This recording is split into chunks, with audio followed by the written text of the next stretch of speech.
जो बोले सो निहाल, सत श्री अकाल। जी हाँ साथियों, आज कुरुक्षेत्र भूमि न्यूज पहुंचा है गुरुद्वारा श्री शस्त्र साहिब चंदपुर यमुनानगर में। आप तक हम पहुंचाने के लिए आ रहे हैं हर एक वो ऐतिहासिक चीज जिसको हमें जानकारी लेना बहुत जरूरी है। आज हम इस गुरुद्वारा साहिब में पहुंचे हैं जहां पर शस्त्रों का भी पूजन किया जाता है। आप देख भी सकते हैं आज शस्त्र साहिब गुरुद्वारा में हम पहुंचे हैं। और क्यों शस्त्र साहिब इस गुरुद्वारे का नाम पड़ा और क्यों यहां पर शस्त्रों की पूजा की जाती है। गुरु नानक देव का यह दरबार और गुरु गोविंद सिंह के महान कार्य, महान इतिहास की जानकारी हम यहाँ पर जरूर लेंगे और यहाँ की मैनेजमेंट कमेटी से आज मुलाकात करेंगे ताकि आप लोगों तक ऐतिहासिक चीज पहुँचती रहे। गुरु गोविंद सिंह ने किस प्रकार से अपने बच्चों को बलिदान किया और कैसे इस कौम की रक्षा की, तो मुलाकात करेंगे शांति रिपोर्टर के साथ। और ये ऐतिहासिक सीन जो हम आपको दिखा रहे हैं जहां पर गुरुद्वारा साहिब बना है और इस इतिहास का क्या रहस्य है वो जानकारी यहाँ की मैनेजमेंट से हम आज लेंगे। तो मुलाकात करेंगे अभी शांति रिपोर्टर के साथ। तो साथियों, जब तक आप चैनल को सब्सक्राइब करें और बेल आइकन जरूर दबाएं और अपने साथियों तक इसका लिंक शेयर जरूर करें। तो मुलाकात करते हैं जिला यमुनानगर में शांति रिपोर्टर के साथ। न्यूज में मैं शांति रिपोर्टर सभी का हार्दिक स्वागत करती हूं और कुरुक्षेत्र भूमि न्यूज की टीम आज पहुंची है गुरुद्वारा श्री शस्त्र साहिब चांदपुर यमुनानगर में। आइए हम जानते हैं यहाँ के सेवादार जी से कि क्या है गुरुद्वारे का इतिहास, क्या है शस्त्र साहिब का जो इतिहास है, किस तरह से इस गुरुद्वारे का नाम श्री शस्त्र साहिब पड़ा। आइए मुलाकात करते हैं। नमस्कार सर। नमस्कार जी। सर अपना नाम बताइए। मेरा नाम है भाई राजेंद्र सिंह जी। कुरुक्षेत्र भूमि न्यूज में आपका हार्दिक स्वागत है। Thank you. तो सर आप बताइए, जिस तरह से नाम से ही हमें पता चल रहा है शस्त्र साहिब, गुरुद्वारा श्री शस्त्र साहिब, तो शस्त्र साहिब गुरुद्वारे का नाम किस प्रकार पड़ा, क्या है इसका इतिहास?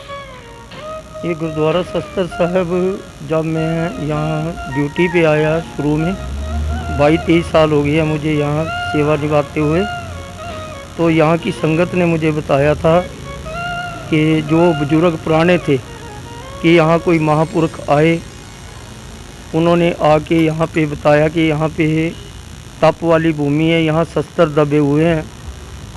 तो संगत ने उस समय विश्वास नहीं किया, कहते हैं भाई मुझे आप यहाँ रख लो, पावें खोद के देखो यहाँ से शस्त्र निकलेंगे। तो उस समय जो बुजुर्ग थे पुराने, जो क्योंकि पहले यहाँ खेत होया करते थे सारे, ये गुरुद्वारा था छोटा सा बना हुआ, तो उन्होंने संगतों ने फिर खुदाई के बाद यहाँ से कमरे जितना डूंगा खोदा गया जी। तो उसमें से शस्त्र निकले। अंदर गुरुद्वारा साहब गुरु ग्रंथ साहिब जी के महाराज की हजूरी में वो शस्त्र पड़े हैं। वो 5 शस्त्र थे, एक खंडा भी था, खंडा कोई पिछले समय में उठा के ले गया। तो अब 4 शस्त्र जो है ऐतिहासिक जो यहाँ से निकले हुए हैं। फिर वो महापुरुष जो गुरु नानक देव जी महाराज का मेला होता है गोपाल मोचन में, वहाँ गए, वहाँ संगतों के साथ जाके लंगर लगाया, वहीं से वो फिर अलोप हो गए थे। पर ये शस्त्र उन्होंने प्रकट करवाए इस गुरुद्वारे का, तभी से नाम गुरुद्वारा शस्त्र साहिब पड़ा है। बहुत अच्छी सर आपने हमारे चैनल के माध्यम से जानकारी दी। तो आप जैसे कि कह रहे हैं कि गुरुद्वारा श्री शस्त्र साहिब के जो अंदर गुरु ग्रंथ साहिब जो अपना ग्रंथ रखा हुआ है उसके पास वो शस्त्र मौजूद भी हैं। धन्यवाद सर। और दूसरे पार्ट में, इसी इंटरव्यू के दूसरे पार्ट में आइए हम गुरुद्वारा साहिब के बारे में और ज़्यादा जानकारी लेते हैं।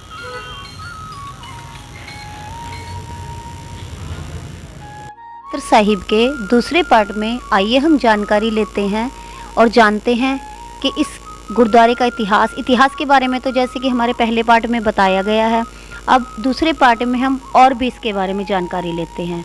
तो सर जानना चाहूँगी मैं, यहाँ का जो रख रखाव है या जो ये ज़मीन है किसकी है, कौन देखता है इसका रख रखाव? ये ज़मीन और इसकी मैनेजमेंट डॉक्टर बयान सिंह जी लंबरदार काबल सिंह जी के होते हैं, जो उनके डॉक्टर बयान सिंह जी के दादाजी पहले इस मैनेजमेंट को, इस जगह को देखते थे। ये छोटा सा गुरुद्वारा पहले बना हुआ था एक कमरे में। जब ज्यों ज्यों डेवलपमेंट हुई, पहले ये गांव होता था, गांव के बाद अब ये पूरा शहर बस चुका है। तो इसकी जो देखभाल है, चेयरमैन हैं डॉक्टर बयान सिंह जी हैं, जो बड़े सुचज्जे ढंग से सारी संगत के सहयोग से इस मैनेजमेंट को चला रहे हैं। गुरुद्वारा साहब की ये नवी बिल्डिंग बनी है, जो गुरु महाराज के शस्त्र हैं वो गुरु ग्रंथ साहब जी के सामने आप देख रहे हो, वो रखे हुए हैं, जिनको सुबह शाम संगतें आके इनकी सेवा संभाल करती हैं। गुरु ग्रंथ साहब जी महाराज के दरबार की सेवा भी करती हैं। गुरु ग्रंथ साहब जी महाराज के हजूरी में दीवान सजते हैं।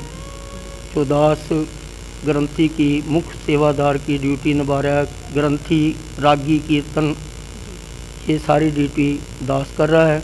बाकी मैनेजमेंट डॉक्टर बयान सिंह जी, जो लंबरदार सरदार काबल सिंह जी के पोते हैं, वो सारा परिवार आके सेवा संभालता है। बहुत अच्छी सर जानकारी दी। तो जानना चाहूँगी, जिस तरह से कोरोना काल चल रहा था और चल भी रहा है, अभी भी चल रहा है, तो कोरोना काल में आपके गुरुद्वारे साहिब द्वारा और आप सभी कमेटी मैनेजमेंट के द्वारा संगत के लिए क्या व्यवस्था करी गई, जिससे कि लोग कोरोना से भी बचे रहें, सुरक्षित रहें और अपने श्रद्धा भक्ति भी दिखा पाएँ श्री गुरु ग्रंथ साहिब में? गुरुद्वारा साहब संगत के लिए जो सेफ्टी ज़रूरी है, उसके लिए संगत को रोज़ सरकार द्वारा बनाए गए नियम वो बताए जाते हैं कि दूरी बना के रखनी है, अपने हाथ साफ करके, अपने शरीर को साफ करके गुरुद्वारा साहब के परिसर में प्रवेश करना है।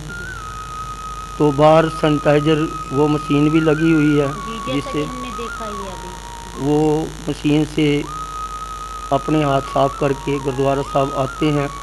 सबको कहा हुआ है कि किसी चीज़ को भी आपने छूना नहीं, आप आओ, पाठ कीर्तन हो रहा है, दूरी बना के बैठ के कीर्तन पाठ करके जो बाद में भोग पड़ता है, जो देग भी प्रसाद भी है, वो भी सुचज्जे ढंग से बरताया जाता है, अच्छे साफ बर्तन रखे जाते हैं। ये हमारी मैनेजमेंट है।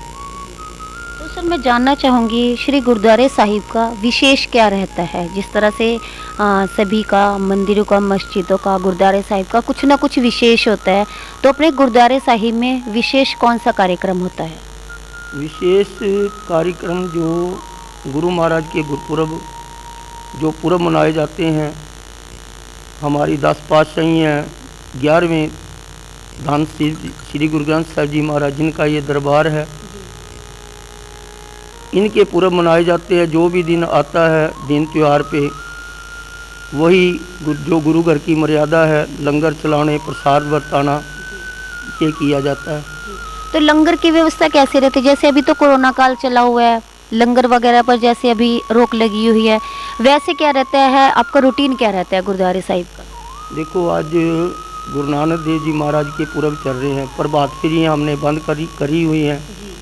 रूटीन अनुसार जो सुबह प्रकाश होता है, संगत आती है, कीर्तन होता है, उसी तरह हम प्रोग्राम करते हैं। सुबह का, शाम को भी थोड़ी थोड़ी संगत आती है, मत्था टेक के थोड़ा थोड़ा बैठ के गुरबाणी श्रवण करके संगतें अपने घर को चली जाती हैं। बाकी लंगर का जो प्रबंध है वो लिफाफों में डाल के, जिसने भी चाह पानी लंगर लेना हो लिफाफों में दे के, ताकि कोरोना काल में हम इस बीमारी से बचे रहें। बहुत अच्छी सर जानकारी दी आपने। सुरक्षा के को नज़र में रखते हुए, और उस तरह भी आपने बहुत विस्तार पूर्वक हमें जानकारी दी। जैसे कि 30 नवंबर को गुरु पर्व आ रहा है, सिख भाइयों का सबसे फेमस फेस्टिवल है, तो इस त्यौहार पर आप हमारे चैनल के माध्यम से सभी जिलावासियों को और भारतवर्ष के प्रत्येक नागरिक को क्या शुभकामना संदेश देना चाहेंगे? सबको गुरु नानक देव जी महाराज के पुरब की लाख लाख बधाई। गुरु चरणों में यही अरदास है कि हमारा देश, हमारे सारे भाई हिंदू सिख मुसलमान भाईचारा ये सदा बना रहे, हमारा देश उन्नति करे, तरक्की करे, सबका भला हो, बीमारी से सब बचे रहें, यही गुरु चरणों में अरदास है। वाहिगुरु जी का खालसा, वाहिगुरु जी की फतेह। जी, बहुत अच्छी सर जानकारी आपने दी। बने रहिए कुरुक्षेत्र भूमि न्यूज़ में। रिपोर्टर शांति और कैमरा पर्सन नेहा के साथ।